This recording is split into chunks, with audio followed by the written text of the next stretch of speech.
हे सुद्धा उपस्थित आहेत, त्यांचेही स्वागत.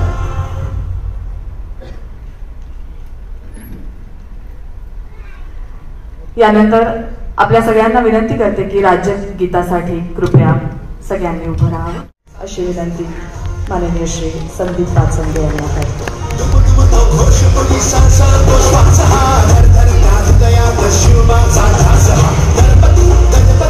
दुर्ग संवर्धनामध्ये ज्यांनी मोलाचं असं योगदान दिलेलं आहे आणि आधुनिक तंत्रज्ञान वापरून दुर्ग संवर्धन कशा पद्धतीने केलं जातं याचा भरभक्कम असा पाया बसवणारे रुजवणारे श्री सचिन जोशी यांचंही व्याख्यान आज आपण ऐकणार आहोत. याचबरोबर त्यांनी अनेक गडकिल्ल्यांचा शोध लावलेला आहे, त्यांची नंतर माहिती देताना मी नक्कीच तुम्हाला सांगेन. त्याचबरोबर नाणी संवर्धक म्हणून ज्यांना ओळखलं जातं असे माननीय श्री प्रशांत ठोसर सुद्धा उपस्थित आहेत, त्यांचाही सन्मान करण्याची विनंती श्री संदीप पाचंगे यांना करते.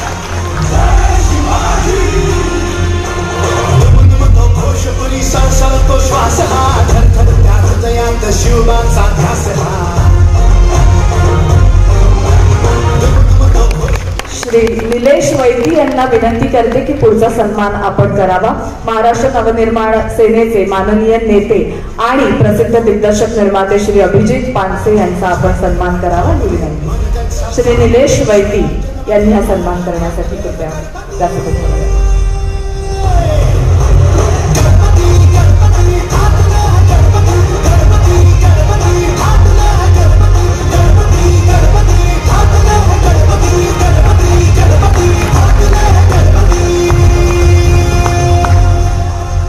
पुढचा सन्मान करण्यासाठी मी श्री सचिन सरोदे यांना व्यासपीठावर आमंत्रित करते. ठाणे शहर महिला सेनेच्या माननीय अध्यक्ष सौ समीक्षा मार्कंडे यांचा आपण सन्मान करावा ही विनंती श्री सचिन सरोदे.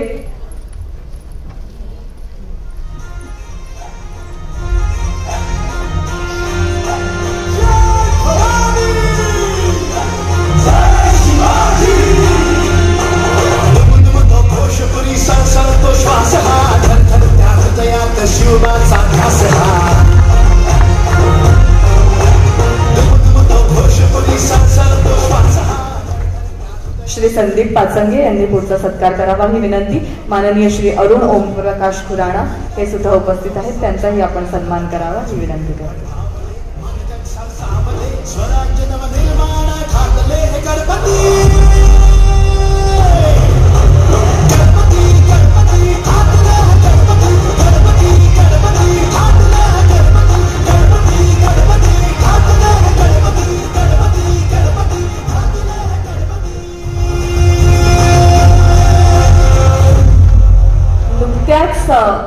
प्रदर्शित झालेल्या आणि प्रचंड यशस्वी झालेल्या गाजलेल्या आणि सगळ्यांना भावलेल्या अशा छावा चित्रपटात ज्यांची भूमिका आहे ते श्री प्रणय शेलार उपस्थित आहेत, त्यांचाही सन्मान.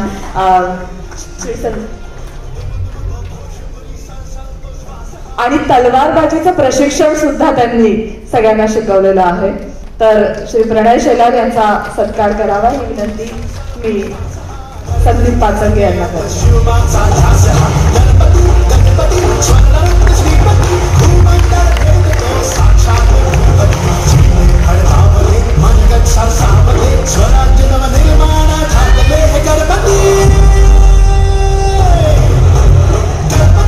मान्यवरांना विनंती करते की आपण पहिल्या रांगेत आसनस्थ व्हावं आणि पुढच्या कार्यक्रमाचा आस्वाद घ्यावा.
तलवारीला फक्त हत्याराला धार असून चालणार नाही. तुमच्या विचारांना आणि तुमच्या कर्तृत्वाला धार असेल तर नक्की स्वराज्य पुन्हा पुन्हा उभारता येईल आणि स्वराज्य टिकवून ठेवता येईल. यानंतर जे प्रात्यक्षिक आपण बघणार आहोत तो फक्त व्यायाम प्रकार नाही, तर असं म्हटलं जातं की ही एक शारीरिक संस्कृती आहे आणि ती संस्कृती जपण्याचा प्रयत्न प्रत्येकाने केला पाहिजे. ती संस्कृती म्हणजे मल्लखांब. पाहूया त्याचं प्रात्यक्षिक.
आपण त्यांचं स्वागत आणि अभिनंदन करूया. गणपती हा सन्मान देऊन आज त्यांना आपण हा सन्मान प्रदान करत आहोत. या सन्मानाचं स्वरूप आहे रुपये 11,000 प्रत्येकी संस्थेला प्रत्येकी आपण 11,000 रुपये आणि सन्मानचिन्ह.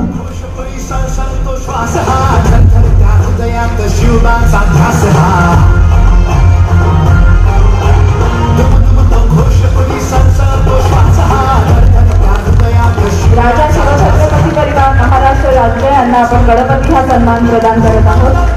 व्यासपीठावर उपस्थित मान्यवर श्री रविराज महाराष्ट्र राज्य दुर्गवेद प्रतिष्ठान हा सन्मानही श्री रविराज पराडकर सरांनी करावा अशी विनंती करते.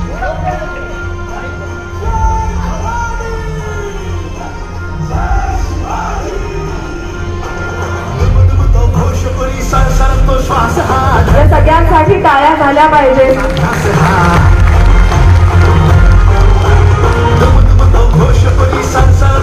दुर्गवीर प्रतिष्ठान महाराष्ट्र राज्य गणपती हा सन्मान स्वीकारत आहेत. श्री रविराज पराडकर यांना विनंती की आपण हा सन्मान त्यांना प्रदान करावा. रोख रुपये 11,000 आणि सन्मानचिन्ह हे स्वरूप.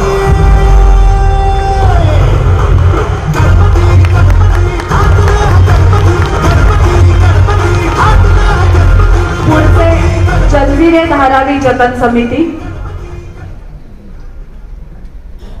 धारावी जतन समिती यांनी कृपया व्यासपीठावर हा सन्मान स्वीकारण्यासाठी यावं. मी श्री सचिन जोशी यांना विनंती करते की हा पुढचा सन्मान आपण विनंती करायला जातो ते वेगळं. मात्र दुर्गा मधल्या अनेक छोट्या छोट्या गोष्टी शोधत तिथे जाणं, तिथे गोष्टी शिकणं, त्या आत्मसात करणं हे सगळं जे मी आतापर्यंत केलेलं आहे. अशी आमची चिमुकली हिरकणी शर्विका म्हात्रे उपस्थित आहे. तिला सुद्धा मी या व्यासपीठावर आमंत्रित करते. शर्विकाला विनंती की कृपया पटकन तू ये.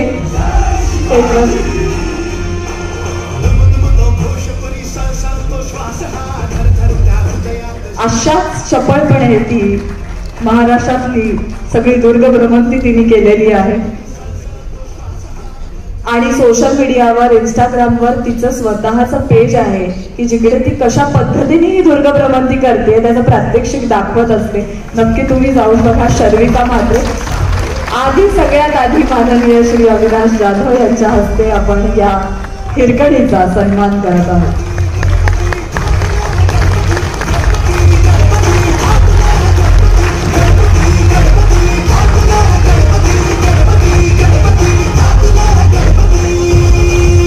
सन्मान करण्याची विनंती श्री अमोल राणे यांना करते. माननीय श्री संतोष हासूरकर यांचा आपण सन्मान करावा ही विनंती श्री मयूर तळेकर.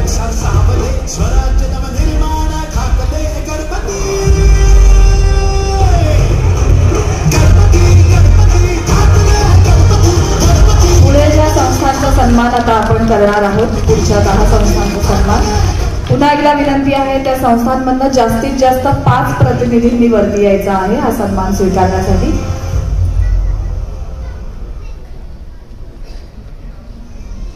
आणि मान्यवरांच्या हस्ते आपण हा सन्मान करणार आहोत. सर्वप्रथम शिवशौर्य प्रतिष्ठान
सह्याद्रीचे शिलेदार 3 कोहोज पालघर यांनी कृपया तयार राहावे.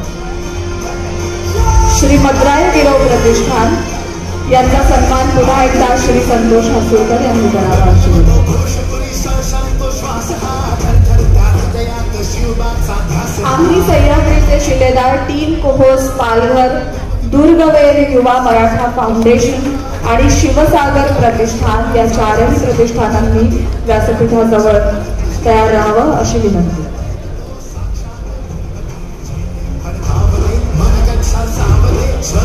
तुमचा सन्मान स्वीकारण्यासाठी आम्ही सह्याद्रीचे शिलेदार यांनी कृपया व्यासपीठावर यावं.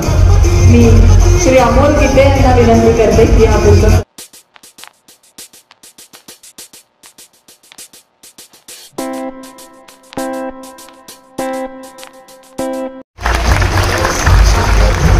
त्यांच्या हस्ते आपण दुर्गवेद युवा मराठा फाउंडेशन यांचा सन्मान करत आहोत. रोख रुपये 11,000 आणि सन्मानचिन्ह असं या नाव आहे. श्री संदीप पाचंगे ज्यांनी या कार्यक्रमाला आपलं सर्वस्व वाहिलेलं आहे. त्यांच्या सगळ्याच पदाधिकाऱ्यांबरोबर महाराष्ट्र नवनिर्माण विद्यार्थी सेनेचे सगळेच पदाधिकारी आणि त्यांचे सरचिटणीस हे पाठीशी खंबीरपणे उभे आहेत म्हणून हा सोहळा आज आपण पाहू शकतो. त्याबद्दल त्यांचे मनपूर्वक आहे. यानंतर सगळ्यात पहिली संस्था जी मी इथे आमंत्रित करणार आहे भटक्यांचे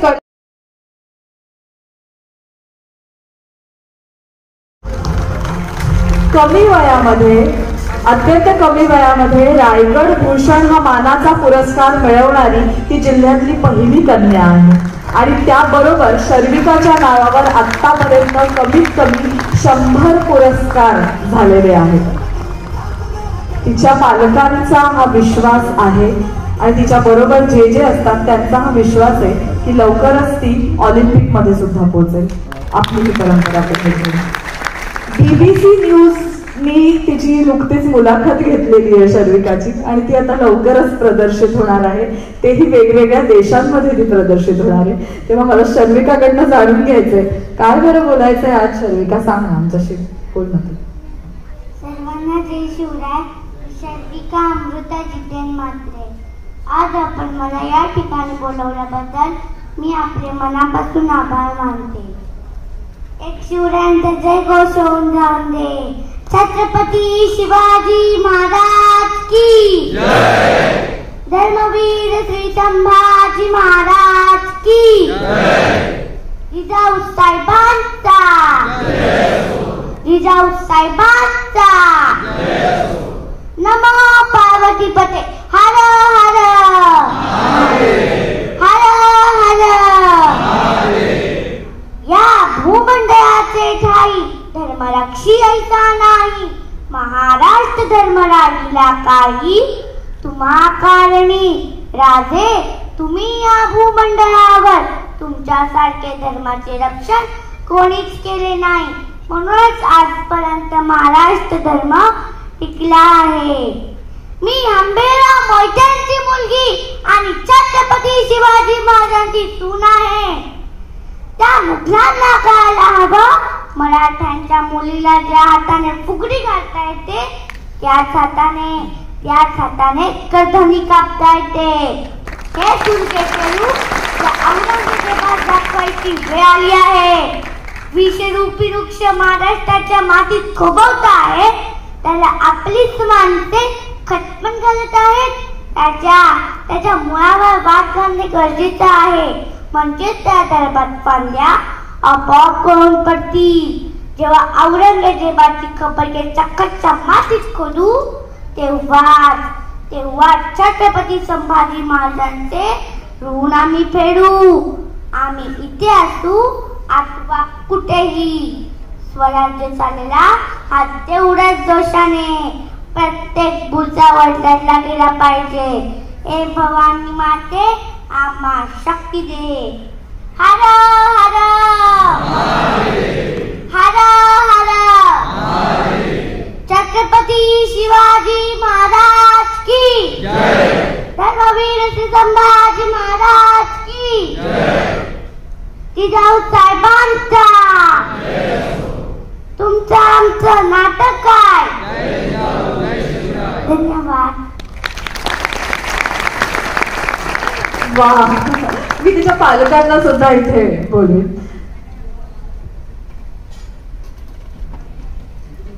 त्यांचंही मनपूर्वक स्वागत. कारण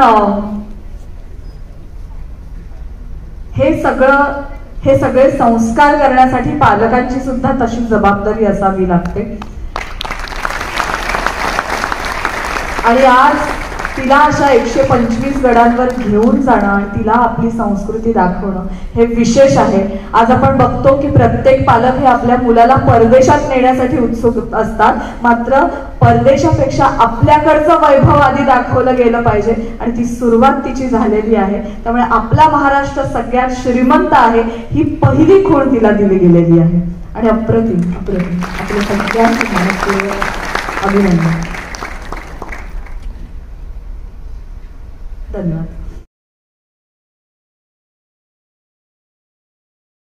कल्याण राजा ही 17 लेखांची लेखमाला त्यांची प्रसिद्ध झालेली आहे. असे श्री रविराज पराडकर आज आपल्याला शिवरायांचे दुर्ग विचार या विषयावर संबोधित करणार आहेत. मी त्यांना विनंती करते की कृपया आम्हाला संबोधित करा.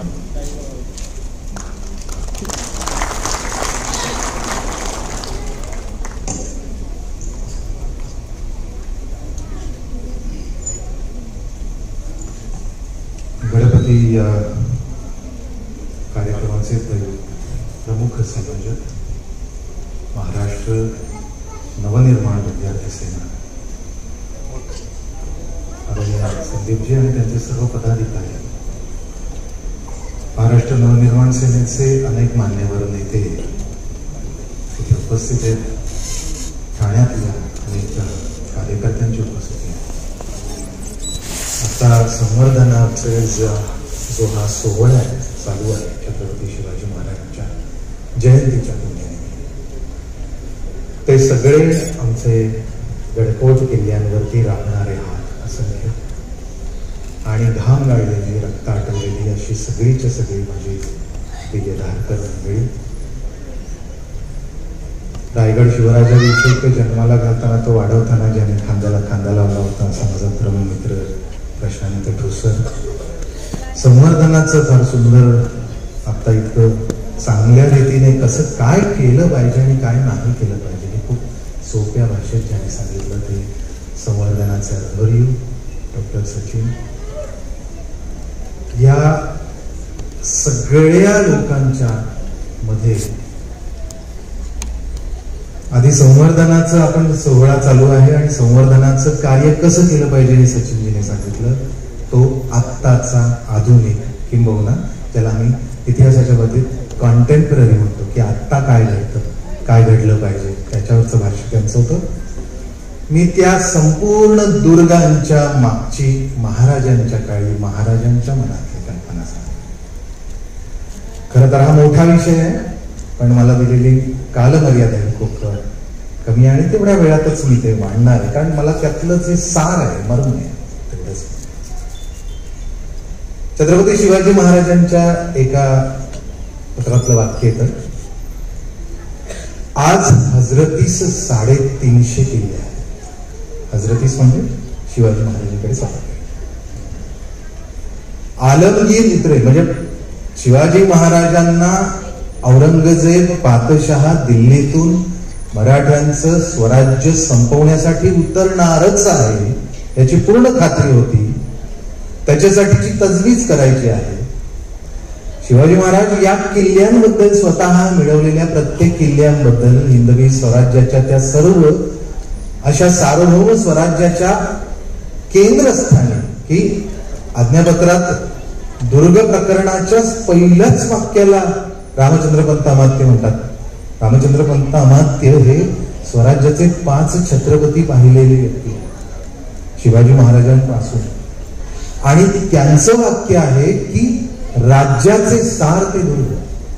म्हणजे गणपती या संपूर्ण कार्यक्रमाची ज्यांची ज्यांची म्हणून संकल्पना आहे त्या सगळ्यांचं मी मनापासून अभिनंदन करतो, कौतुक करतो. कारण राज्याचं, सिंधवी स्वराज्याच्या राज्याचं सार जे दुर्ग, त्या दुर्गावरच आधारित कार्यक्रम तुम्ही शिवजयंतीला करता आहात आणि त्यामुळे तुमच्या सर्वांचं मनापासून अभिनंदन. या दुर्गांचं सार म्हणजे एक आपण बघायला पाहिजे की शिवाजी महाराजांनी स्वराज्य निर्माण केलं म्हणजे काय केलं, तर सगळ्यात पहिल्यांदा म्हणजे दुर्ग मिळवलं. शिवाजी महाराजांनी म्हटलं की हजरती 350 किल्ले आहेत, पण या 350 किल्ल्यांमधले शिवाजी महाराजांनी स्वतः बांधलेले किल्ले आणि सर्वत्र मिळवलेले किल्ले यांच्या संख्येमध्ये खूप मोठी तफावत आहे. म्हणजे शिवाजी महाराजांनी स्वतः किल्ले किती बांधले असतील, आपल्याला असं वाटतं की एवढे आहेत म्हणजे अर्धे किल्ले तर नक्की नाही, फक्त 20-25 किल्ले बांधले.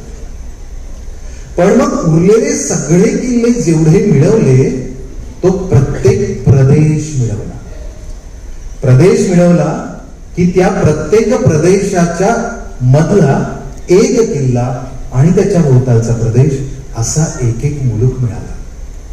आता एक एक मुलूक मिळवत जाणं, तिकडे राज्य निर्माण करणं ही मूळ संकल्पना असल्या कारणाने आणि त्याचं केंद्रस्थान हे दुर्गांमध्ये असल्यामुळे ते दुर्ग हे आपल्याला मिळवले. म्हणजे शिवाजी महाराजांनी सगळ्यात पहिल्यांदा इतके किल्ले का मिळवले, मी तुम्हाला हे गर्वाने सांगतो, किंबहुना आपल्या प्रत्येकाला माहीत असलं पाहिजे. आपण हे चोख सगळ्यांना ओरडून सांगितलं पाहिजे की जगाच्या पाठीवर जेवढ्या म्हणून इतिहासाच्या घडामोडी आहेत, प्राचीन कालखंडापासून मध्ययुगीन ते अरबाच्या सगळ्या कालखंडातल्या इतिहासामध्ये महाराष्ट्र किंवा शिवाजी महाराज किंवा मराठ्यांचा इतिहास याच्याशी असलेली किल्ल्यांची, दुर्गांची संख्या ही जगामध्ये कुठल्याही राजघराण्याचा राज्याच्या इतिहासाशी असलेल्या दुर्गांच्या संख्येपेक्षा कितीतरी जास्त. जास्त म्हणजे खूप जास्त. ती किती असेल तर साधारण प्रत्येक राज्याचे, जर मी तुम्हाला मी कुठेही अतिशयोक्ती करत नाही, आम्ही अभ्यास सांगतो, कुठल्याही राजघराण्याचा इतिहास घ्या, त्याची दुर्गांची संख्या ही 100च्या वरती कुठेच जात नाही, किंबहुना ती 50-70 मध्ये थांबते. हे मी जगभरातलं सांगतो, भारतातलं सोडून द्या. आता सचिननी सांगितलं की आपल्याला राजस्थानातले मोठे मोठे किल्ले आपल्याला जे चांगले चांगले आहेत ते दाखवले जातात, परंतु गावागावांमधले छोटे छोटे गड्या, छोटे छोटे किल्ले, छोटे छोटे कोट नाही माहिती, तेही बघणंच आहे. पण तरी सगळे या सगळ्यांची सुद्धा प्रत्येक राजपुतानातल्या राज्याची संख्या आणि त्यांची किल्ल्यांची बघितली तर तीही 50-60च्या वरती जात नाही. शिवाजी महाराज जर म्हणतायत 350 किल्ले, तर ती किती पट झाली. मग एवढ्या दुर्गांना निर्माण करताना महाराजांनी काय विचार केला असेल, तर सगळ्यात पहिल्यांदा म्हणजे एक सोपं उदाहरण, शिवाजी महाराजांनी कोकण घेतलं, जावळी घेतली. आता जावळी ही पहिली जर मोठी मोहीम आहे साधारणपणे 54-55, आता मी 54-55 म्हणतो म्हणजे 1654-55, याला जर जावळी घेतलेली आहे तर त्या जावळीच्या घोरप्या डोंगरामध्ये प्रतापगड नावाचा एक किल्ला बांधावा ही संकल्पना, ही मुळात याच्या मागे विचार काय आहे, तर कोकणात 3 प्रमुख बंदर होती. त्यातलं महाड वाळकोटचं जे पहिलं बंदर आहे त्या बंदरात आंतरराष्ट्रीय व्यापार आहे आणि तो मार्ग घाटमाथ्यावरून ज्या बाजूने जाणार आहे, आंबेनळीच्या बाजूने, जो आजही आपण वापरतो आंबेनळीचा घाट, त्याच्या अगदी तोंडावरती प्रतापगड. म्हणजे बंदरातून येणारे आदिलशहाचं मुख्य उत्पन्न काय आहे. आपण 1654 ते 1675 पर्यंत नुसता आदिलशाहीचा शिवाजी महाराजांच्या समोरचा जर आलेख बघितला तर तो उतरत्या क्रमाने येतो, इतकं की 1675-80 पर्यंत, म्हणजे शिवाजी महाराज ज्या वेळेला या इहलोकीची यात्रा संपवतात तोपर्यंत आदिलशाही जवळ जवळ नामशेष होण्याच्या मार्गावर, किंबहुना ऱ्हासाच्या मार्गावर. का एवढा उतरता आलेख आदिलशाही बरोबर युद्ध सुरू केलं, नंतर ते मोगलांबरोबर झालं, पण आदिलशाही बरोबर सुरुवात करताना हा उतरता आलेख का, कारण उत्पन्न कुठल्याही राज्याचं सगळ्यात महत्वाचं गोष्ट असते ते म्हणजे आर्थिक उत्पन्न, आणि या आर्थिक उत्पन्नाचा कणा असतो तो व्यापार. शिवाजी महाराजांनी ज्यावेळेला महाडच्या बंदरातनं येणारं सगळंच्या सगळं जे आंबेनळीच्या घाटातनं जाणार आहे त्याच्या मधलं जर उत्पन्न यायचं झालं तर पहिल्यांदा 1/3 कोकण किनारपट्टीवरचं आदिलशहाचं उत्पन्न संपलं. जावळीचं युद्ध झालं, जावळी मिळवली, जावळी घेतल्यानंतर प्रतापगड बांधला. 1656-57 बांधलेला प्रतापगड हा या उत्पन्नाचा स्रोत झाला. चकाकाच्या काय विचार आहे की शत्रूचं आर्थिक नुकसान करायचं आणि स्वराज्याचा आर्थिक बाजू वाढवायची. मोठं स्वराज्य बांधताना हे खूप महत्वाचं आहे. त्यामुळे दुर्गांच्या मागे मुलकाची व्यवस्था, मुलकाचं उत्पन्न आणि मुलकाची सुरक्षितता या सगळ्या गोष्टी विचारात. एक महत्वाचं लगेच सांगतो की याच प्रतापगडाच्या पायथ्याशी अफजल खानाला मारला. आता अफजल खानाला मारला ही एक मोठी ऐतिहासिक घटना आहे. 10 नोव्हेंबर 1659 त्या नराधमाचा कोठडा काढला. पण पुढे 19 दिवसांच्या मध्ये जवळजवळ 18-19 दिवसामध्ये शिवाजी महाराज पन्हाळ्याला पोहोचतात. त्या केवळ 19 दिवसामध्ये जवळजवळ 15 ते 16 नवीन किल्ले महाराजांनी घेतलेले आहेत जे स्वराज्यात नव्हते. म्हणजे आपण जर आता ही माझी सगळी जेवढी म्हणून ज्या सगळ्यांचे सत्कार झाले सगळे जण किल्ल्याचे आहेत, काही जुने मित्र आहेत सगळे वगैरे, हे सगळे किल्ले फिरणारे लोक आहेत. यांनी जवळजवळ अख्खं तारुण्य आपल्या किल्ल्यांवर सांडलेलं आहे.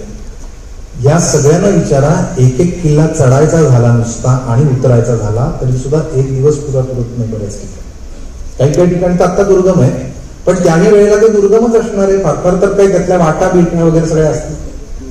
पण जर असा किल्ला नुसता चढून उतरायचा म्हटला तरी एक अख्खा दिवस जातो. शिवाजी महाराजांनी 19 दिवसामध्ये पन्हाळ्यापर्यंत 16 किल्ले शिवाजी महाराजांनी त्यांच्या फौजेने कसे मिळवले असतील. त्यामुळे या गडपतीला त्या दुर्गांना घेण्यासाठी, कारण पुढचं पन्हाळा म्हणजे खाली कोकणाच्या अगदी खाली गेला दक्षिणेला कोल्हापूर प्रांतात. म्हणजे याचा अर्थ कोकणातली उरलेली 2 बंदरं दाभोळ आणि राजापूर ही सुद्धा या कालखंडात आली. आणि त्यामुळे आदिलशहाचं पुढचं उत्पन्न म्हणजे नेतोजी पालकर जर लक्ष्मेश्वरापर्यंत गेलेले आहेत तर विजापूरला कुठला धोका निर्माण झालाय. एक अफजल खान गेला पण त्याच्यानंतर राज्याचं उत्पन्न किती खाली गेलं. त्यामुळे अफजल खानानंतर सिद्धीजवळची छोटी मोहीम सोडून द्या, पण पुढे आदिलशहाकडनं अफजल खानाला जेवढा मोठा प्रचंड मोठा असा खजिना सैन्य आणि सगळं दिलं गेलं, अशी मोठी मोहीम पुढच्या इतिहासात आदिलशहाची महाराजांच्यावर स्वराज्यावर इतकी प्रचंड मोठी मोहीम दिसत नाही. त्याचं कारण खर्च. आता हा झाला एक भाग की उत्पन्न येतं दुर्गांकडून. पण सगळ्या बाजूच्या तुम्ही आता जर वेगवेगळे किल्ले जर बघितले तर काही काही टेहळणीचे किल्ले आहेत. म्हणजे नुसता आजूबाजूच्या प्रदेशावरती फक्त लक्ष ठेवायला, कारण त्या संपूर्ण प्रदेशात कुठलाही प्रदेश ज्यावेळेला आपण घेतो त्यावेळेला त्याची व्यवस्था लावायला लागते, त्याचं प्रशासन नेमायला लागतं, तिथला महसूल असतो, त्याचं संरक्षण असतं. आणि या सगळ्या बाजू चोख शिवाजी महाराजांनी केल्या. शिवाजी महाराजांनी मगाशी म्हटलं तुम्हाला की त्या पत्रातलं एक वाक्य आहे की आलमगीर आला तर मी माझे किल्ले असे मजबूत करणार आहे की एक एक किल्ला 1 वर्ष लढेल. आणि जर 1 वर्ष 1 किल्ला लढला तर आलमगिरास 350 वर्षाची उमर घ्यावी लागेल. म्हणजे औरंगजेब जर 1707 महाराष्ट्राच्याच मातीत जर त्याला शेवटचा श्वास घेऊन इथेच तो दफन झाला तर त्याला 350 वर्षाची उमर लावणं हे शक्यच नव्हतं. हे शिवाजी महाराजांना माहित होतं. म्हणून 350 किल्ल्यांची प्रचंड मोठी अशी रांगचना त्यांनी स्वराज्यावर निर्माण केली. आणि त्या योगे आलमगिराचा संपूर्णपणे आणि स्वराज्य लढलं. प्रत्येक माणूस लढला. एक रामशेठचा छोटा किल्ला, पण त्या रामशेठच्या नाशिकच्या इकडच्या छोट्या किल्ल्याने सुद्धा 5 वर्ष औरंगजेबाबरोबर ती समोर उभा राहिला.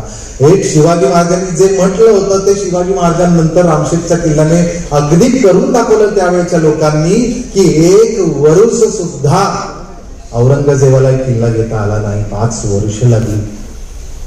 हा जो सगळा प्रकार आहे याच्यामध्ये एक महत्वाची गोष्ट असते ते म्हणजे युद्धभूमी. आलमगीर उद्या आला आणि जर स्वराज्य संकटात सापडलं, स्वराज्याची मुख्य भूमी सापडली, तर आपल्याकडे ज्याला मागे येण्यासाठीचा, सैन्य मागे येण्यासाठीचा टाकू असतो. म्हणजे तुम्हाला तुमचीच भूमी ही मागे यायची असते. ज्यावेळेला शत्रू जर मोठ्या प्रमाणावर आला तर पुन्हा तुम्हाला लढाई करता येते. हा डावपेच आहे. त्याच्यासाठीची मागे जाण्याची भूमी कुठपर्यंत मागे न्यायला हवी. आपल्याकडे स्वराज्यासाठी कुठे वळायला पाहिजे? शिवाजी महाराजांनी दक्षिण दिग्विजयामध्ये शेवटचा किल्ला जिंजी, मद्रास या ठिकाणी घेतला. म्हणजे उद्या जर स्वराज्य संकटात आलं तर मागे मागे सरकताना, शत्रूला मागे ठेवताना, पाठीमागे जाताना स्वराज्याकडे किती भूमी पाहिजे? तर ती जिंजी पर्यंत पाहिजे. आणि बघा पुढे भविष्यामध्ये राजाराम राजे जिंजीला पोहोचलेले आहेत आणि स्वराज्य वाचलेले आहे. म्हणजे शिवाजी महाराजांनी दुर्गांचा विचार करताना, मुलूक घेताना, बरं हे सगळं घेताना का? कारण औरंगजेब दिल्लीपासून येणार, आग्र्यापासून येणार. जर समजा जर जिंजीपर्यंत खाली उतरायचं झालं तर मधला दख्खन अख्खाच्या अख्खा आपल्या ताब्यात आहे. उत्तरेकडनं येणारी सगळी रसद, सगळा खजिना किंवा जे जे काही सैन्याला आवश्यक आहे ते सगळंच्या सगळं इथे आपल्याला मारता येईल, किंबहुना हे युद्ध आपल्या बाजूला जाईल. याच्यासाठीच त्याला आपण बॅकडेस्ट म्हणतो. ती बॅकडेस्ट किती असायला पाहिजे याचा विचार केलेला आहे शिवाजी महाराजांचं हे तंत्रज्ञान. किंबहुना आता मगाशी त्यांनी आज्ञापत्राचा उल्लेख केला. आज्ञापत्रामध्ये दुर्ग प्रकरणामध्ये दुर्गावरती कोणकोणती माणसं ठेवायची, कोणती माणसं ठेवू नये, गाफील असणं हे कुठल्याही राज्य संस्थेला परवडत नाही, सत्तेला परवडत नाही, स्वतःच्या माणसांबाबत सुद्धा.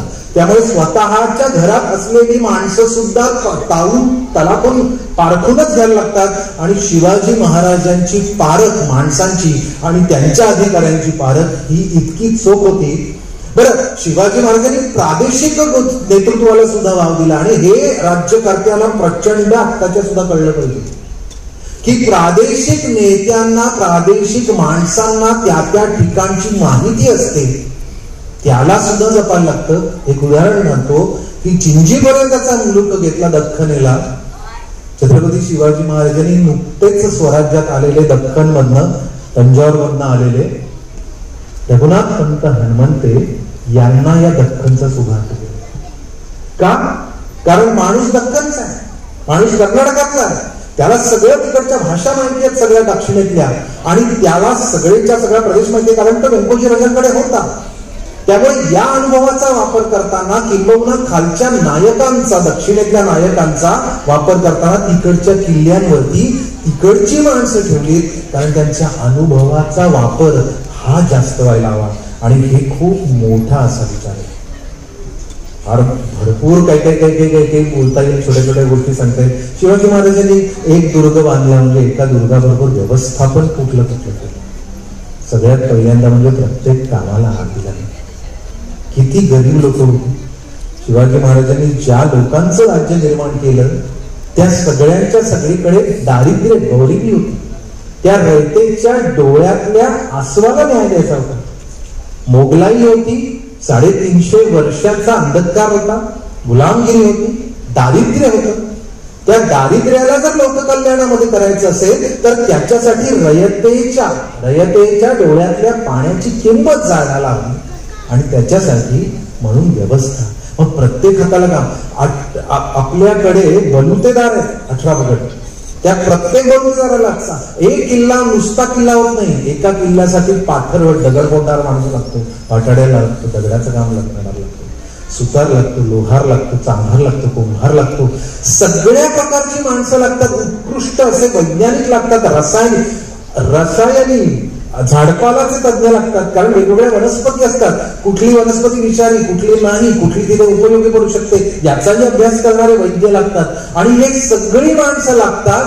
प्रत्येक गडावरती ही सगळी माणसं रोज उपयोगी पडतात असं नाही, पण अध्यापत्रात सांगतात की या प्रत्येकाला बसवून ठेवायचं नाही, तर संपूर्ण 12 महिने काम द्यायचं. कारण रिकामे हात जर राहिले तर बऱ्याच वेळेला ते सैतानाचं घर होतं. शिवाजी महाराजांनी सैतानही अत्यंत गुणवान असे मावळे निर्माण केले. याचं कारण या माणसांच्या मध्ये असलेल्या मराठी मातीतलं जे जे म्हणून अत्यंत शौर्य, जे जे धैर्य होतं, जे जे साहस, धाडस होतं. कधीतरी उद्योतन सुरी अति प्राचीन काळामध्ये मराठी माणसाबद्दल लिहितो नाही का, हे गणनीरे म्हणजे कसं कसं वर्णन करतो मराठी माणसाचं की दड्ड मड्ड सामलंगे कलह सालेण, म्हणजे जे दृढ आहे एकदा करे भोंड फोडायची म्हणजे फोडायची अशी त्यांची इच्छा. मराठी माणसाची व्याख्या बघा, अत्यंत प्राचीन व्याख्या आहे. दड्ड मड्ड मजबूत आहे, सामलंगे काळे सावळे राकट आहे, सामलंगे कलह सालेण भांडकुदळ आहे, सहन काही करणार नाही, लगेच अंगावर येतील भांडकुदळ. पण कसे आहे दिनले निले उल्ल गेले तत्त मराठे, जे दिले घेतले आणि किती उरले अशी भाषा करतात. मरेपर्यंत आपला हट्ट सोडत नाहीत असे मराठे, असे मरहट्टे मावळे शिवाजी महाराजांनी निर्माण केले. म्हणून स्वराज्य औरंगजेबाच्या समोर 28 वर्ष भांडलं, औरंगजेब संपला, मरहट्टा संपला नाही, मराठा संपला नाही. तुम्ही एक छत्रपती शंभूराजांच्या वरचा छावा चित्रपट बघितल्यानंतर अख्खं शेवटच्या वेळेला सगळ्याच्या सगळी सिनेमागृह उभी राहतात, डोळ्यात आसमानची गर्दी होते. त्याचं कारण एका छत्रपतीने आपल्याला हे शिकवलं की कसं जगायचं, जगून काय करायचं, कशासाठी जन्म घ्यायचा आणि जन्माला येऊन काय काय करायचं हे एका छत्रपतीने शिकवलं. दुसऱ्या छत्रपतीने मरण मरताना कसं मरायचं आणि मरणाने काय करायचं ते शिकवलं. अशी दोन सगळे किंवा आणि संपल्याचे छत्रपती महाराष्ट्राला आहेत. आणि आपल्याला हिरो शोधाची गरज लागत नाही मराठी माणसाला. आपल्याला हिरो परमेश्वराने मराठी मातीत असे निर्माण करून ठेवले की जे आपण नुसते हृदयाशी धरले तरी देखील मला असं वाटतं शिवजयंतीची प्रत्येक तिथी हे त्या शिवकारणाने होती. तुम्हा सर्वात दुर्ग संवर्धन करणाऱ्या सगळ्या लोकांना मी एक सांगेल, मग जे सचिने सांगितलं ते म्हणजे मी त्याला अनुमोदन करतो. गड स्वच्छ करा, झाडं झुडपं करा, वाटा स्वच्छ करा, त्या सोप्या करा. लोक अधिकाधिक गडावर नाही, गड राबता करा, गड बांधू नका. शिवाजी महाराजांनी जे बांधलं ते बांधलेलं शेवटच असू दे, कारण त्याच्या पाऊल पुन्हा आपल्याला जपायचे. आंतरराष्ट्रीय इतिहासामध्ये या अँटिक इतिहास पुरातत्वाला अधिक महत्व आहे. तुम्ही जर त्याच्यात काही बदल केलात तर त्याचं ऐतिहासिक महत्व कमी होतं आणि ही संवर्धनाची गुरुकिल्ली आहे. आणि त्यामुळे त्यांनी जे सगळं सांगितलं ते लक्षात ठेवा, फिरा, शोधा, अजून काहीतरी सापडेल, म्हणजे एखादं भोक सापडेल आणि त्या भोकाचा अर्थ लावताना पुन्हा इतिहासकार येते. कधी कधी 3 भोक 4 भोक अशी कुठल्या तरी तटावर असतील, इथे काही वेगळं होतं का याचा अभ्यास होईल. अशा नवीन नवीन अभ्यासाची क्षितिज ही रुंदावताना या दुर्ग संवर्धनाला खूप महत्व येणार आहे. तुम्ही तुमचं शनिवार रविवार देता, सुट्ट्या देता. मी बऱ्याच वेळेला वेगवेगळ्या प्रकारचे इन्स्टा आणि सोशल मीडियावरती समाज माध्यमांवर असलेली अनेक प्रकारच्या तरुण मुलांचे सगळे व्हिडिओ बघत असतो. आता काय म्हणूया हे सगळं आम्ही कधीतरी केलं होतं.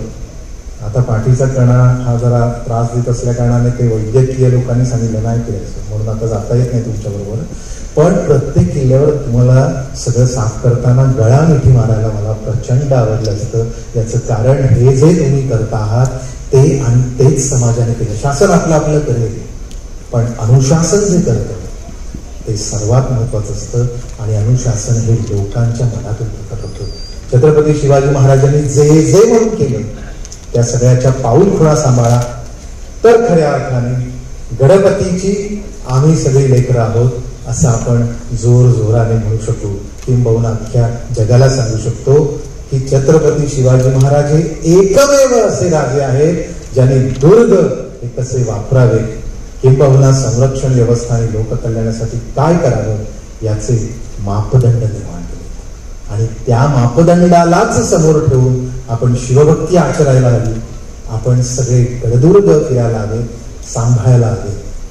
महाराष्ट्र नवनिर्माण विद्यार्थी सेनेच्या या सगळ्या आयोजकांचं किंबहुना मनसेचं मनापासून स्वागत, अभिनंदन, अभिवादन याच्यासाठी. कारण शिवजयंतीला फक्त मिरवणुका आणि जयघोष आणि जल्लोष करायचं हे सुद्धा महत्वाचं जरी असलं तरी सुद्धा याच्या पलीकडे अधिक महत्वाचं आहे ते म्हणजे जे 12 महिने लोक ज्या किल्ल्यांसाठी झटतात त्या सगळ्यांना कौतुकाची थाप देणं, त्यांच्या मागे उभं राहणं. आणि त्या प्रयत्नांना चालना करून देणार.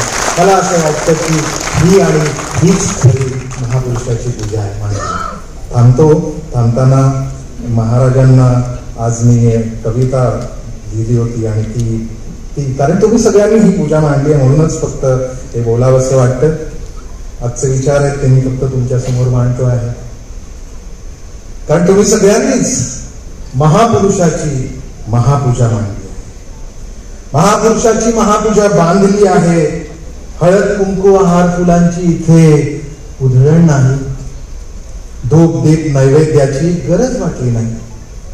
चौरंग गाभाराही येथून अदृश्य झाला आहे. तीर्थप्रसादाशिवाय काही मागायचे राहिले आहे. सह्याद्रीच्या गिरीशिखरांचा कळस सांभाळी गेला आहे. मावळ खोऱ्यातील गडदुर्गांनी शक्तीपीठ सजवलं आहे. जयकाराच्या कैक गर्जना ऐकू येतात पहा. निधड्या छातीवरून गंगौग पहा उतरत आहे. तुम्ही सगळेजण ज्याला मेहनत करताना त्याला घामेजलेले असताना तो खरेच गंगा आहे ती महाराजांच्या शिवदुर्गांवरची ती तुमच्या छातीवरनं उतरत आहे. निधड्या छातीवरून गंगौग पहा उतरत आहे. काहीतरी घडवण्याची जिद्द जागली आहे. होय, महापुरुषाच्या पूजेचा उत्सव मांडला आहे. महाराज, झुंजलात तुम्ही ज्या धैर्याने त्याचा स्पर्श हवा आहे. अढळ निश्चयाचा हा उद्घोष हवा आहे. अगाध तेजो भास्करा एक शलाका द्यावी. औदार्याच्या नीतिमत्तेचे भान हवे आहे. आत्मसन्मानासाठी लढण्याचे बळ हवे आहे. तुमच्या पाऊल खुणांचे वेध घ्यायचे आहे. पुन्हा नवा इतिहास रचू असे शौर्य हवे आहे. महाराज, पूजा बांधली आहे. वरदान म्हणून तुमच्या गुणांचं दान हवं आहे. तुमच्या गुणांचं दान हवं आहे. थांबताना जिथे थांबतो नेहमी महाराजांचा जय जयकार करतो. जर येर दहीचे तेरदही घातले असेल तर मग ती ललकारी येईलच. ती गारज नाही हा जय जयकार आणि तो आनंदाने शिवजयंती.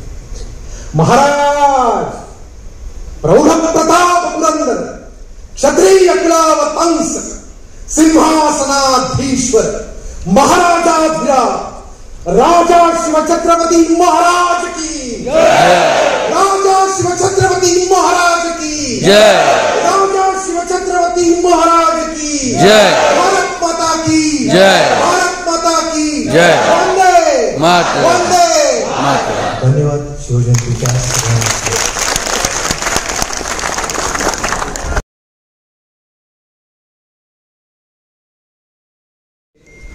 तर ह्या किल्ल्यांची जी काही आज आपल्याला दुरावस्था झालेली आहे ती दुरावस्था होण्याचं एक सर्वात महत्त्वाचं कारण आहे आणि ते प्रॅक्टिकल कारण आहे हे आपण थोडं समजून घेतलं पाहिजे.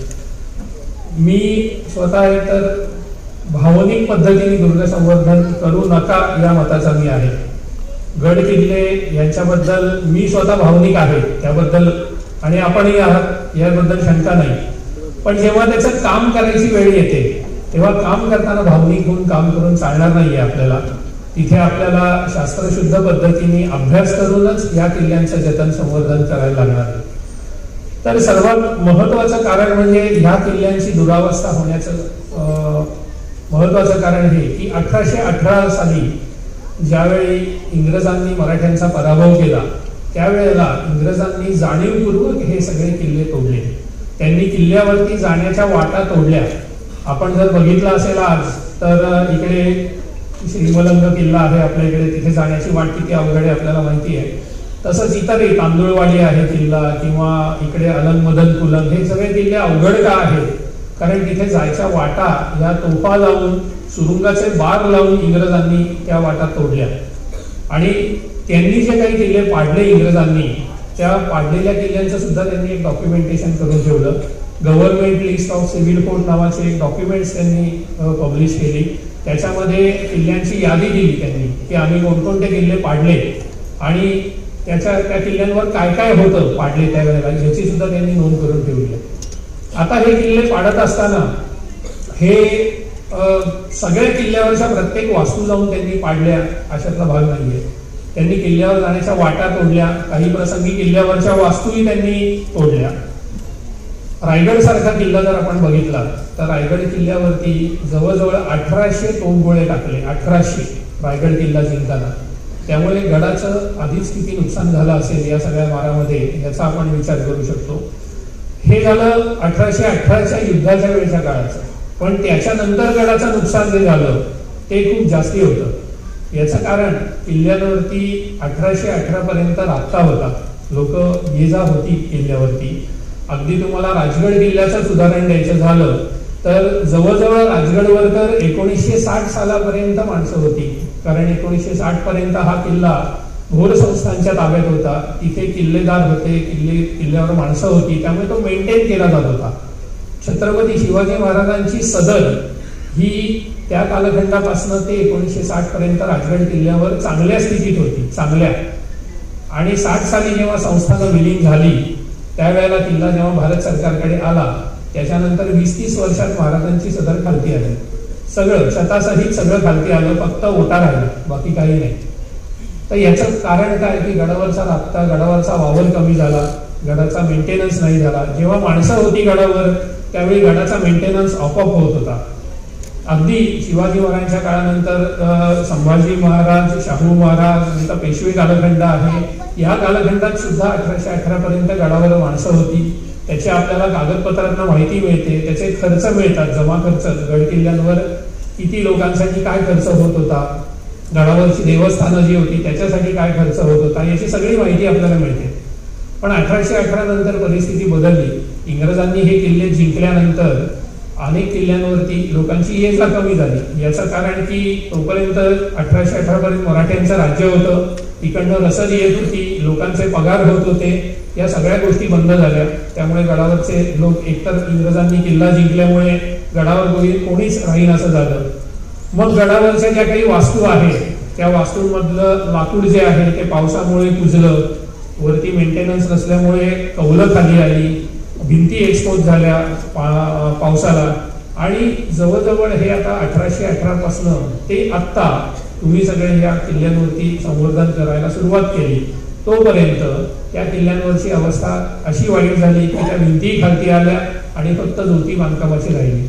अनेक ठिकाणी त्याच्यावरती माती साचली, मातीचे ढिगारे झाले, अनेक वस्तू मातीखाली गेल्या, दिसेनाशा झाल्या. तर ही प्रोसेस जी आहे ही सगळी ही नैसर्गिक झालेली प्रोसेस आहे. याच्यामध्ये पाडापाडीचा भाग तर एक आहेच आहे, पण त्याहीपेक्षा निसर्गतः किल्ल्यावरच्या वस्तूंची जी नुकसान झालंय ते तिथे कोणी मेंटेनन्सला नसल्यामुळे. आणि आजही परिस्थिती बऱ्यापैकी तीच आहे, पण तरी तुम्ही सगळे काम करता त्यामुळे ती परिस्थिती बरीच सुधारली आहे असं मी याच्यामध्ये म्हणेन. पण आज किल्ल्यावरती कोणी नसल्यामुळे तिथलं किल्ल्यावरचं गवत कोणी काढायचं, कुठे तटावरती झाडं वाढलेली ती कोणी काढायची, ह्याला काही नियम नाही किंवा ह्याला काही कोण पगार देणार नाही, काही नाही. त्याच्यामुळे मग ह्या सगळ्या अडचणी होतात. जेव्हा किल्ला मेंटेन होत होता तेव्हा, म्हणजे उदाहरण सांगतो, किंवा एखादा किल्ला असेल तर त्या किल्ल्यावर दरवेळेलाच काही सारखी लढाई होते अशातला भाग नाही. तेव्हाही काही सारखी लढाई होत नव्हती. अनेक किल्ले तर असेच की जिथे कधीच लढाई झाली नाही.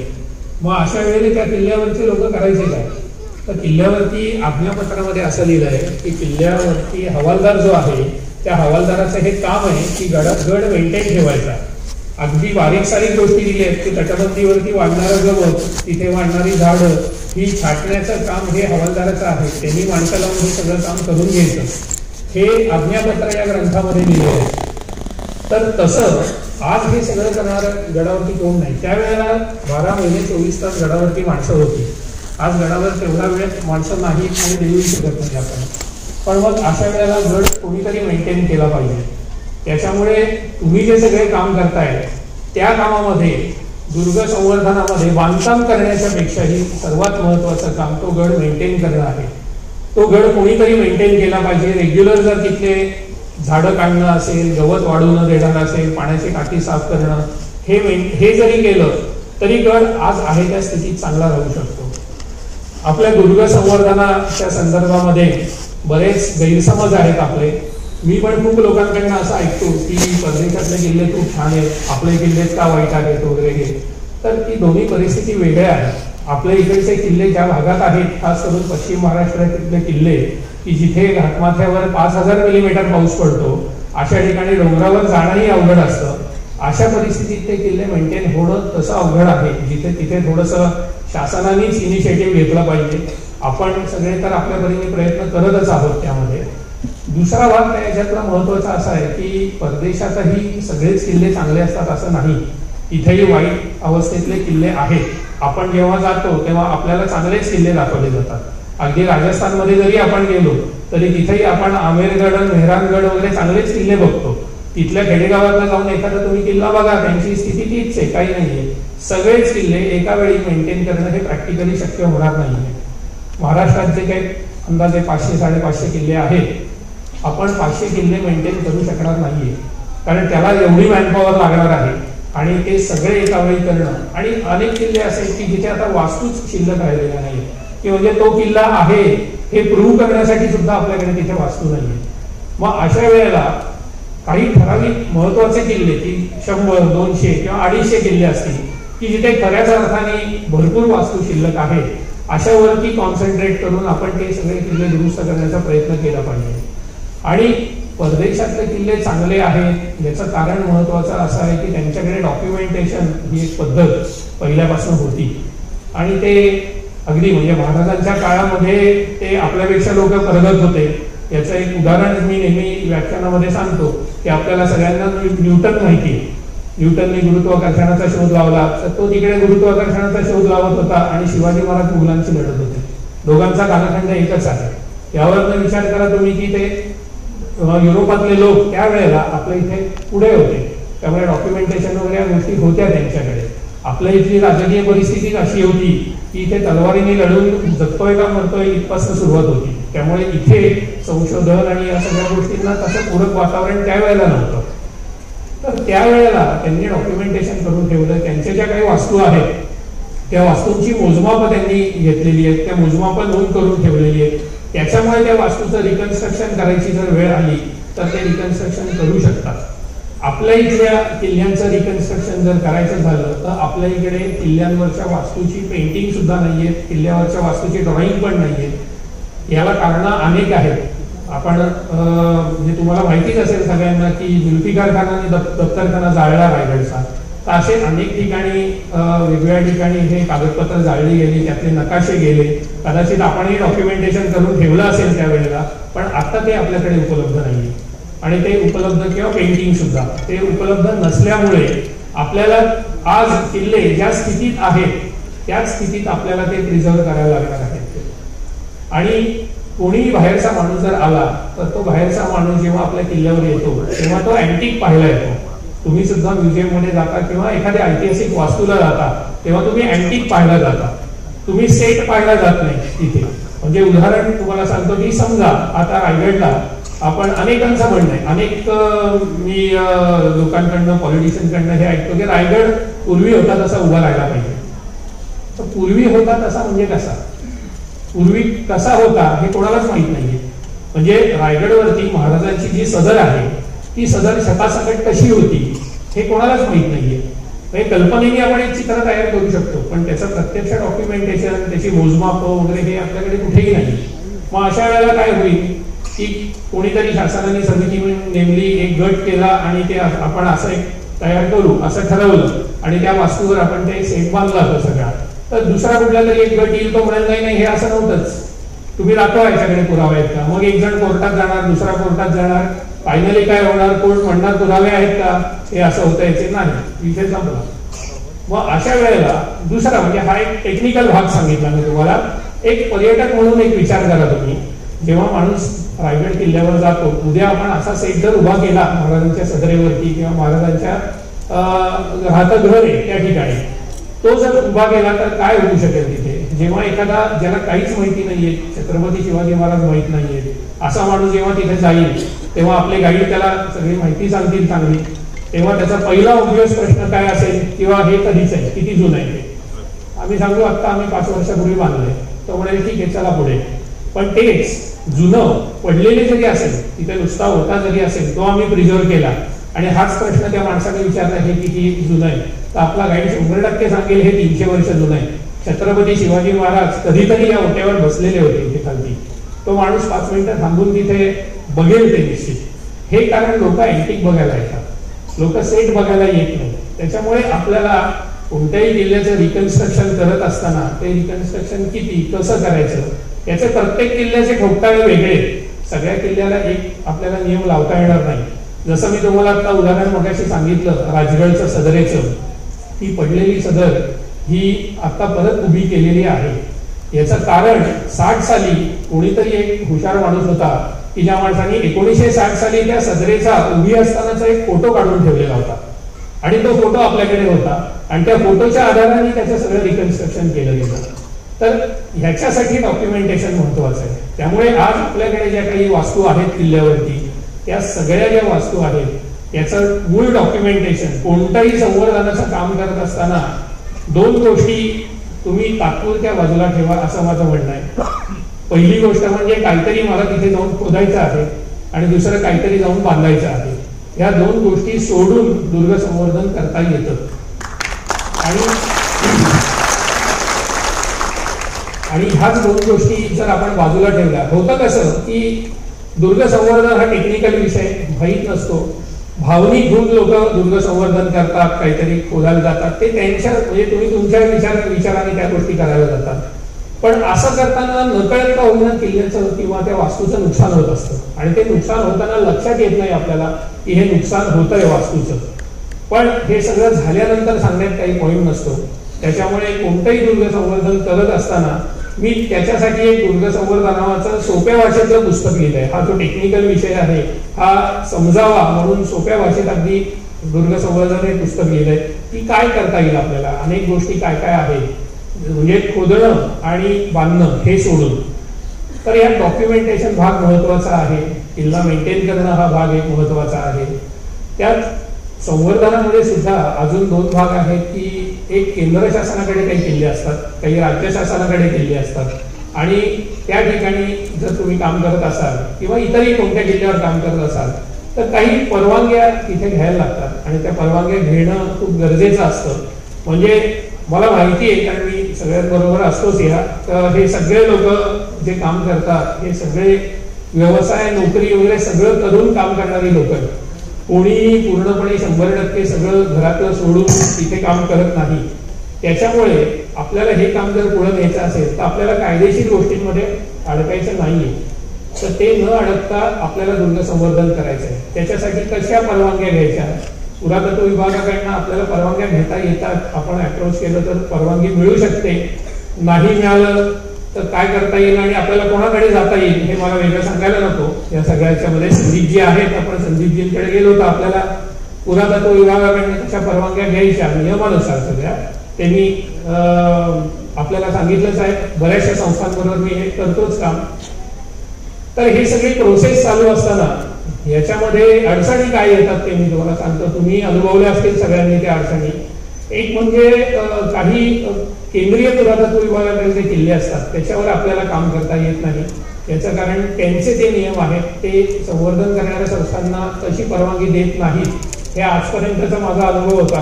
पण आपल्यातल्याच काही 1-2 संस्था आहेत की ज्या त्या किल्ल्यावर सुद्धा काम करतायत आणि त्यांच्या बरोबरीने सुद्धा काम करतायत. त्यामुळे नियमाने आणि परवानग्या घेऊन आपण हे सगळं काम पुढे नेऊ शकतो.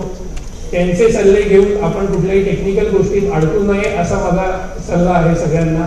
आणि किल्ले पुढे न्यायचे असतील तर 2च गोष्टी अत्यंत महत्वाच्या आहेत. एक म्हणजे डॉक्युमेंटेशन आणि दुसरं किल्ल्यांचं एकूण देखभाल, रेग्युलर किल्ल्यांची देखभाल. या 2च गोष्टी आपल्याला तिथे नेता येतील. आज आपण अनेक किल्ल्यांच्या बाबतीत या गोष्टी बोलतो की इथे नीट काम होत नाही किंवा काय होत नाही. की तुम्ही जर बांधायचं नाहीये, जे मी तुम्हाला सांगतोय की तुम्ही खोदायचं नाहीये, बांधायचं नाहीये, तर मग तुम्ही काय करू शकता. तर साल्लेर किल्ला आहे किंवा मुल्लेर आहे, राजगड आहे, यासारख्या काही किल्ल्यांवरती आता जी काही कॉन्झर्वेशनची कामं शासनाकडनं चाललेली आहेत तिथे तुम्ही त्या कामाचं मॉनिटरिंग तुम्ही करू शकता.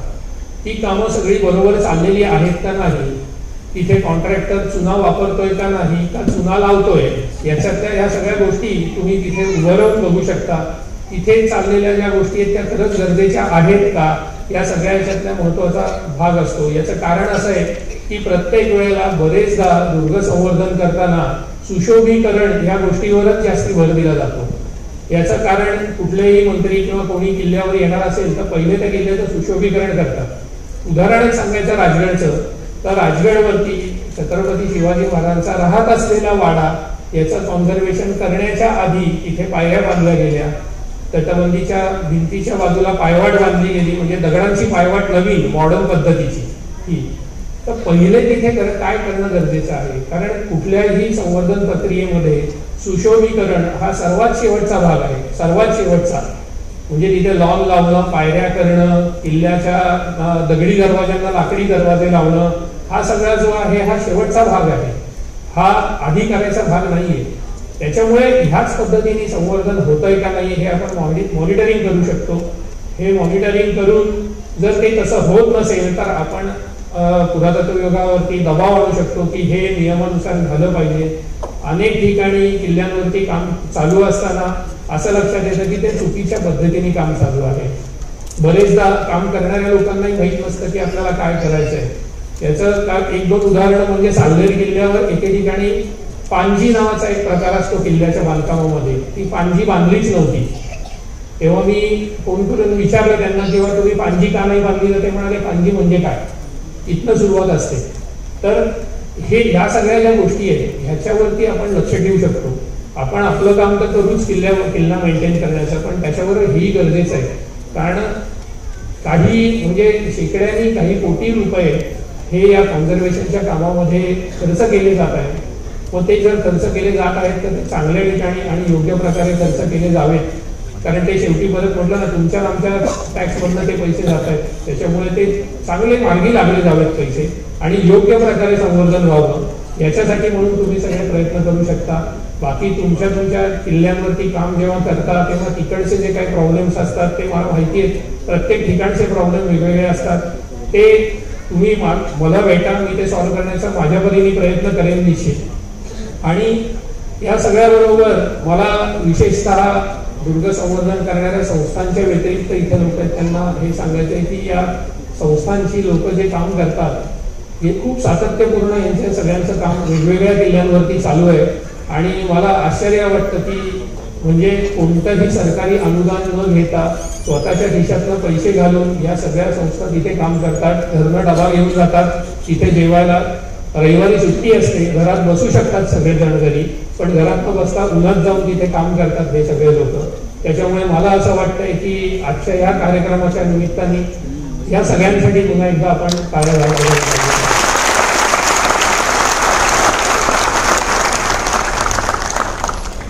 गणपती या कार्यक्रमासारखे जसं मी सांगितलं की अनेक कार्यक्रम झाले पाहिजेत, कारण ह्या कामात हे सगळे जे लोक आज गड मेंटेन करतायत त्या सगळ्या लोकांना प्रोत्साहनाची गरज आहे असं मला वाटतं. महाराष्ट्र नवनिर्माण विद्यार्थी सेनेतर्फे आर्थिक मदत सुद्धा या लोकांना केली गेली. याच्याच बरोबर अजून CSRच्या माध्यमातून सुद्धा या सगळ्या संस्थांना जर काही मदत करता आली तर गड संवर्धन एक पायरी अजून पुढे जाईल असं मला या सगळ्यामध्ये वाटतं.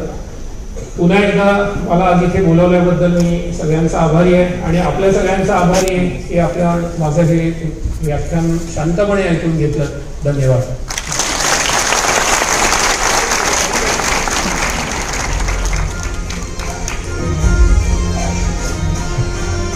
धन्यवाद.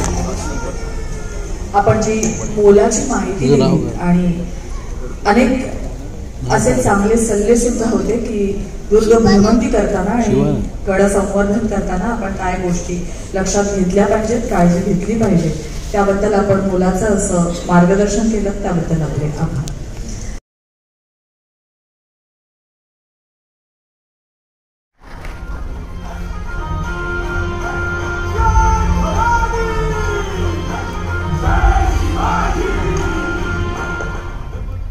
जय शिवराय. शेवटी माहीत दिला याचा अर्थ असं समजून जाईल की आपल्याला वेळेची अगदीच फार मर्यादा आहे. सर्वप्रथम आज तिथीनुसार होणाऱ्या शिवजयंतीच्या सर्वांना अगदी मनपूर्वक शुभेच्छा. आणि हा कार्यक्रम महाराष्ट्र नवनिर्माण विद्यार्थी सेनेचा नसून हा कार्यक्रम गड किल्ल्यांवर घामाने भिजणाऱ्या गडभटक्यांचा, दुर्ग संवर्धन करणाऱ्यांच्या भावनांचा आहे. परंतु या मावळ्यांना जे बळ द्यायचं आहे ते आज महाराष्ट्रात मी अनेक कार्यक्रम पाहिलेत, अनेक ठिकाणी संस्थेचा सत्कार पाहिलाय.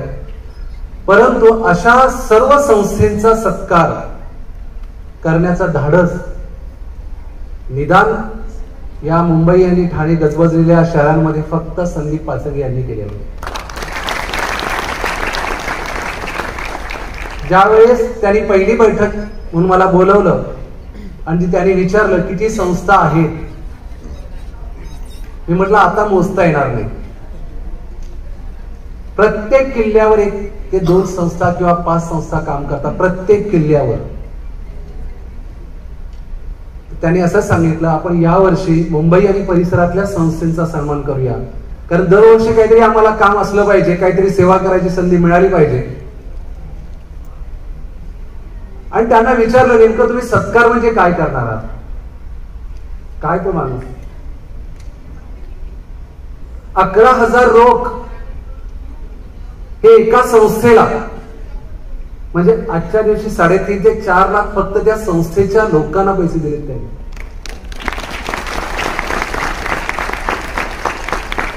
आणि जितक्या काही इथे संस्था आलेल्या आहेत, काही गेलेली असतील, त्यांच्या कामाचा वर्किंग डे आहे, ही सगळ्या संस्थेचा प्रतिनिधी म्हणून मी इथे उभा राहिलेलो आहे. आपलं कष्ट वाया गेलं नाही. गेल्या वर्षी गणपती कार्यक्रमात मी अर्धा पाऊण तास बोललो होतो आणि आमचे मराठी चित्रपट सृष्टीमध्ये काम करणारे सर आता ज्यांनी व्याख्यान केलं, पानसे सर, अभिजित पानसे सर, त्यांना आम्ही टीव्हीतच बघायचो नेहमी, गेल्या वर्षीपासून समोर पाहतोय. हे त्या दिवशी म्हणाले होते गेल्या वर्षी की हे कोण आहे जे संवर्धन करणारे लोक आहेत, ते कुठे असतात, आणि यावर्षी त्यांना ते पाहायला मिळाले. म्हणजे संदीपजी पाचंगेंनी हे हेरलं की काय माहिती नाही यांचं, की जो खरा सन्मान ह्या गडकोटांचा व्हायला हवा तो त्या गडकोटांवर काम करणाऱ्या मावळ्यांचा व्हायला हवा, म्हणून हा कार्यक्रम झाला. आपण ज्या संस्था इकडे आज एवढ्या वेळात वेळ काढून आजच्या दिवशी शिवजयंतीच्या दिवशी इकडे आलात, त्याबद्दल मी तुमचा अगदी मनस्वी आभारी आहे. जर मागे पुढे काही नावांचं जरी झालं असेल तरी सन्मान हा आपला इथे यथोचित झालाय असं मला वाटतं. आणि संदीपजी आम्हाला ही संधी दिली आणि आमचं काहीतरी कारण तुम्ही ऐकून घेतलं, याबद्दल मी तुमचा सर्व संस्थेच्या वतीने आभार व्यक्त करतो. आणि महाराष्ट्रातल्या अशा अनेक गडकिल्ल्यांच्या क्षेत्रात काम करणाऱ्या संस्थेचा सत्कार दरवर्षी व्हावा, वेगवेगळ्या पैलूमध्ये असणाऱ्यांचा, ही मी अपेक्षा ठेवतो. आणि इथे बसलेले जे मान्यवर आहेत यांना मी पुन्हा एकदा विनंती करतो की आमचा आवाज या महाराष्ट्रात जर शासनावर जर ठासून कोण सांगणार असतील ते सन्माननीय राजसाहेब ठाकरे. आता राजसाहेबांसोबत कसं यांच्यात घेऊन बसायचंय, त्या संस्थेच्या काय अडचणी येत आहेत, यांना कसं पाठबळ देता येईल, हे मी सन्माननीय गजानन काळे, सन्माननीय अभिजित पानसे किंवा महाराष्ट्र निर्माण सेनेचे जे मुख्य पदाधिकारी वर्ग सगळे यांना मी विनंती करेन की आपण या सर्व संस्थांना घेऊन जी गरज आहे, जी सचिन सरांनी आज आपल्याला सांगितली की याचं डॉक्युमेंटेशन व्हायला हवं, यांना संस्थेना मार्गदर्शन वेगळ्या पद्धतीने व्हायला हवं, आणि सर्वात महत्वाचं त्या घामाचा यथोचित कुठेतरी सन्मान हा महाराष्ट्र शासनाजवळ व्हायला हवा. यासाठी आपण नक्की प्रयत्न कराल अशी मी अपेक्षा बाळगतो. आज संदीपजी सोबत अनेक त्यांचे सहकारी या दोन्ही बाजूला उभे आहेत. यांची अतोनात मेहनत आहे आणि ज्यांनी अगदी आकाशात राहून काय स्वतःचं काम पाहिलं पाहिजे ते जमिनीवर पाहून इकडे माझ्या समोर ज्यांनी मगाशी ओळख करून दिली ते दोन्ही दिग्दर्शक आणि ही सगळी मंडळी, त्यांना कसलाच माज आहे असं मला वाटत नाही, कारण त्यांना माहिती की मी ज्यांच्या समोर बसलोय ते गडकोटांचे धारकरी आहेत. ते मावळे आहेत आणि एवढी मोठी माणसं ही आपल्या समोर आपल्या कुठेतरी जवळ खाली बसून हे सगळं एवढ्या नेटक्या पद्धतीने सांभाळत आहे. संदीपजी, तुम्ही काय नियोजन करता आणि कोणाला कसं कुठे बसवता हे नक्की तुमच्याकडून शिकण्यासारखं आहे. आणि सर्व संस्था तुम्ही आलात फार, मला वाटतं लांब लांब यांचे कार्यकर्ते सर आलेले आहेत, पुणे वगैरे इथून, जरी मुंबईच्या संस्था आणि असतील तरी आपल्याला कायम मला संधी मिळेल तिथं मी तुम्हा सर्व संस्थांना घेऊनच जाणार आहे. आणि लवकरच या संस्थेचं सर आम्ही असोसिएशन करतोय, जेणेकरून सगळ्याच गोष्टी एकटं लढता येत नाही, कुठेतरी ते एकत्र असले पाहिजे. आणि ज्या व्यक्तींचं आपण इथे व्याख्यान ऐकलं किंवा शिवविचार ऐकले, डॉक्टर सचिन जोशी आज कोणती संस्था त्यांना ओळखत नाही हे तुम्ही नक्की विचारा. सगळ्या संवर्धन करणाऱ्या संस्था ह्या त्यांना बोलवत असतात आणि हे स्वखर्चाने त्या गडावर जात असतात आणि मार्गदर्शन करत असतात. आज ते पुण्यावर इथे आले सर, मी तुमचाही आभारी आहे. आणि रविराज दादा पराडकर या माणसाला मी 20-25 वर्षापासून ओळखतोय, भेटलोय गेल्या आठवड्यात 15-20 दिवसापूर्वी. ज्या व्यक्तीनं हा जो काही सोहळा आम्ही बघतो शिवराजा अभिषेकचा, हा कशा परिस्थितीत सुरू केला, ती व्यक्ती आज पडद्या मागेच आहे. आणि त्यांना मी विनंती केली, नाही सर तुम्ही इकडे आलं पाहिजे, कारण या गड संवर्धन करणाऱ्या लोकांना तुमचे बोलायला पाहिजे. हा असा सर्व आज छान कार्यक्रम झाला असं मला व्यक्तिगत वाटतंय. कुठेही काही अडचण झालेली नाही, सगळ्या छान पद्धतीने पार पडलं. अगदी शिवकाली युद्धकला प्रात्यक्षिक असतील, मल्लखांब असेल, मल्लखांब कदाचित आता फक्त प्लॅटफॉर्मवर बघण्यासारखा शिल्लक राहिला की काय असं वाटत असताना आता तो तळागाळामध्ये मोठ्या प्रमाणात वाढत चाललाय. आणि छावासारख्या चित्रपटामध्ये माझे सहकारी दुर्गवीर प्रणयजी, त्याला भार्गव शेलार यांनी इथं प्रशिक्षण जे दिलं गेलं ते मी ऐकून मी अजून गैवरलो की 2006 सुरू करताना जे माझ्यासोबत मावळे गड संवर्धनात होते ते आज वेगवेगळ्या क्षेत्रात वेगवेगळ्या ठिकाणी पोहोचलेले आहेत. त्याबद्दल मला खूप कौतुक वाटतं. आणि खरंच मी संदीपजी, तुम्ही हा कसा काय दरवर्षी गेल्या वेळी मराठी भाषा बाबतीत काहीतरी खूप छान कार्यक्रम तुम्ही आयोजन केला, असं वेगळं काहीतरी करण्याची शक्ती राजकीय पक्षांमध्ये काही निवडक लोकांमध्ये असते. त्यापैकी हे संदीपजी पाचंगे आहेत, यांनी ज्या पद्धतीने हे नियोजन केलं आणि या सर्व संस्थांचा सन्मान केला, अगदी मनापासून मी तुमचा आभारी राहीन याच्या पुढेही.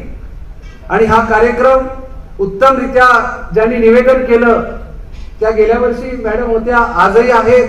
आणि सचिन नारकर सर, धर्मवीर 2 म्हणजे ते मागेच आहे, ते मोठी माणसं आहेत. या सर्वांनी जे खूप चांगल्या पद्धतीने योगदान दिलं त्याबद्दल मी अगदी मनस्वी आभारी आहे. आणि सर्व दुर्गमावळ्यांना काही राहिलं असेल तर पोटात झाला, स्वराज्य घडवायचं आहे, ते गड संवर्धनाचं घडवायचं आहे. धन्यवाद. जय शिवराय.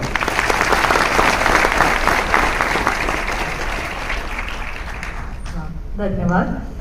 आणि यानंतर या सगळ्या संपूर्ण कार्यक्रमाला, या संपूर्ण उपक्रमाला ज्यांनी पुढाकार घेतला म्हणून आज हे सगळं घडतं आहे.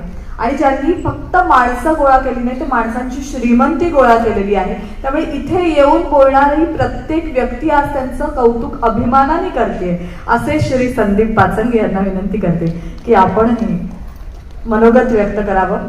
खरं तर बघा, मगाशी पानसे साहेब सुद्धा म्हणाले की जिथे नाव दिसत नाही, कुठेही जिथे कुठचाही फोटो दिसत नाही, तिथे हा कार्यक्रम संदीप पाचंगे यांनीच आयोजित केलेला असावा, इतकी ग्वाही मी देऊ शकतो.